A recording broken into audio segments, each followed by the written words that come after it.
Siguro kumarong eh. Nakata kami elementary. Nag-ipapunta mo? Pwede mo po, yung nanay, hindi pa? Sa mga kapitbahay na.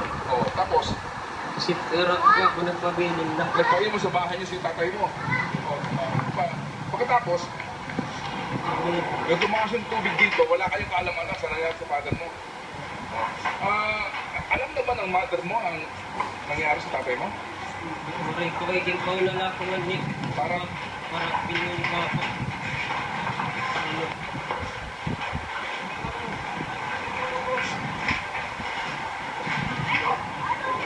sino yung nahanap mo? Kung hindi pinili mo?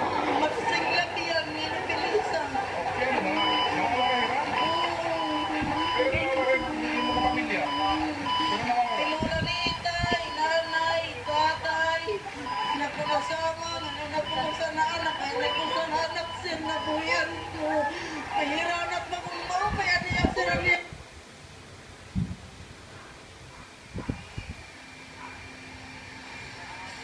Yung pong babae na aking po nakapanayam, ang sinasabi niya, nanay niya, tatay niya, kapatid niya, nawawala. Yun daw anak niya ho, ay nabitawan niya.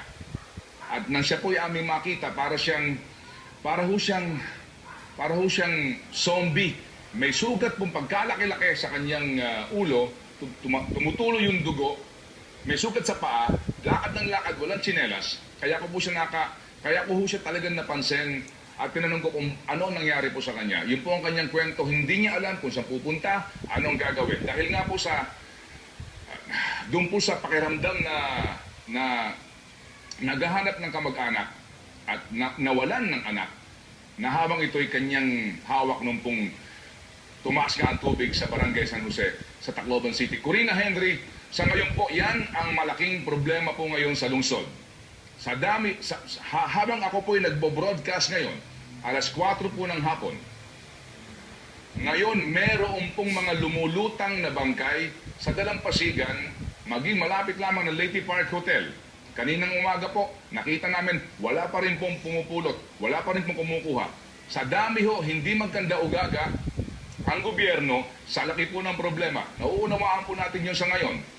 Ang ibang mga bangkay na daw sa mga Dalampasigan, hanggang sa mga oras na ito, wala pa pong kumukuha. Kaya nga po, ngayon, ang akin din pong pangamba dahil baka mamaya pong gabi, bukas na umaga, ang mga bangkay na ito'y mangangamoy na at baka ho maghatid na rin po ng peligro sa kalusugan. Kaya kung ngayon po nanonood ang kalihim po ng kagawaran ng kalusugan, Mr. Secretary, Sir, talagang palagay ko, kinakailangan niyo pong puntahan ng lugar dahil kanina po, bago makasakay ng helicopter po ang inyong lingkod, dumaan ako ng Eastern Visayas Regional Medical Center. Ito yung pinakamalaking pagamutan ng gobyerno sa buong Region 8.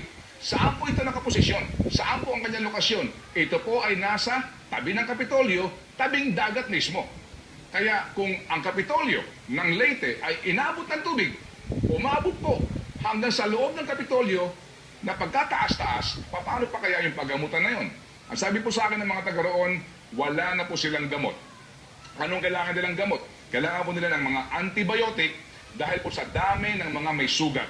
Marami din pong mga tao ang nasugatan habang naglalakad po sa kalye. Mga kalye may baha pa rin po at yung mga debris at akot, pako, bubog at ano po mga nakakasugat. Ngayon po, yan ang problema sa pinakamalaking pagamutan po ng Region 8 mismo, Eastern Visayas Regional Medical Center na uulitin ko. Ano po? Na nandoon mismo po sa gilid ng dagat.